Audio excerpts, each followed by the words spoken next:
This channel does not promote any violent, harmful, or illegal activities. All content provided by this channel is meant for an educational purpose only. Brought to you by V-Guard, co-powered by Sensodyne O Bhimal, বলো কথা কেশরী।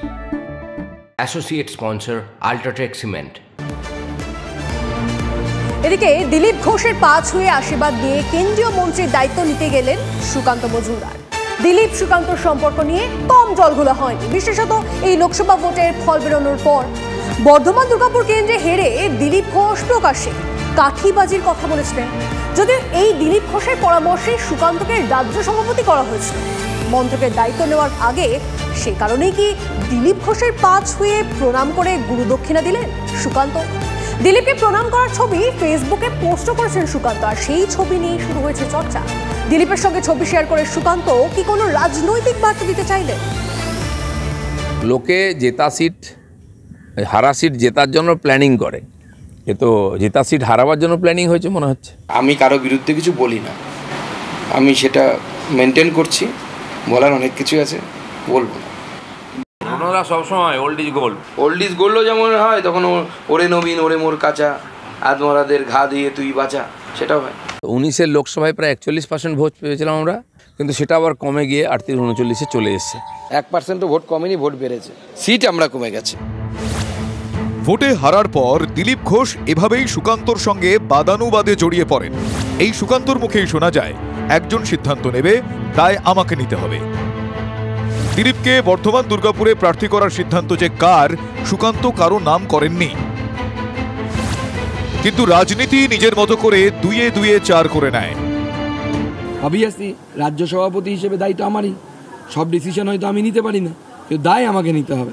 দায় নিতে আমি পিছুপা হব না, দায় আমিই কাঁধে নেব, চিন্তা নেই। ডিসিশন হয়তো অন্য কেউ নেবে, দায় আমি নেব। কাকে বলবে লোকে? বাড়ির মালিককেই তো বলবে। সিদ্ধান্তে তো ওনার যদি যোগদান না থাকে, ওনার বিরোধিতা করা উচিত। পার্টির স্বার্থে ঠিক নয়। উনিও তো সেই সিদ্ধান্তের একটা অংশ, একা নেয় না কেউ, কিন্তু তিনিও তো তার মধ্যে একজন। তার ভালো মন্দ যা হবে দায়িত্ব নিতে হবে প্রেসিডেন্টকে। 21 সালে যখন নির্বাচন, আমরা 77 সিট জিতেও ক্ষমতায় আসতে পারিনি, হেরে গেল। আমরা বলছি জিতেছি, 3 থেকে 77 গেছি। হার হোক আর জিত হোক, যাই হোক, আমি বলেছি এটা আমার দায়। আর যারা এইসব এখন বলছেন, পোস্ট করছেন, বড় বড় জ্ঞান দিচ্ছেন, তারা মনে হয় এর আগে অতীতটা জানেন না। 2004 সালে মমতা ব্যানার্জি 9টা থেকে 1টা হয়ে গেছিল। সেদিনকার থেকে তো আজকে বিজেপির অবস্থা অনেক ভালো, অনেক বেটার। 2019 সালে আইপ্যাকও ছিল না, লক্ষ্মীর ভাণ্ডারও ছিল না, আর মুসলিমদেরকে এনআরসি সিএ এর নামে ভয় দেখানো ছিল না। সুকান্ত প্রকাশ্যে কিছু না বললেও লোকসভা ভোটে প্রার্থী নির্বাচনে এবার শুভেন্দুকে অবাধ ছাড়পত্র দিয়েছিল দিল্লি বিজেপি। সেই শুভেন্দুর সঙ্গে দিলীপের সম্পর্ক আদৌ মসৃণ নয়, আদায় কাঁচকলায়। লোকসভা ভোটের পর তা ফের প্রকাশ্যে চলে এসেছে। হারের জন্য দিলীপ প্রকাশ্যেই দায়ী করেছেন তার আসন বদলের সিদ্ধান্তকে। সোশ্যাল মিডিয়ায় এ নিয়ে বিষোদগারও চলছে। শুভেন্দু অধিকারী একজন ন্যাচারাল লিডার, সে বিজেপিতে এসেছে পার্টির সঙ্গে সম্পৃক্ত, এবং এ রাজ্যের মানুষ তাকে বিরোধী দলনেতা বলেই মনে করেন।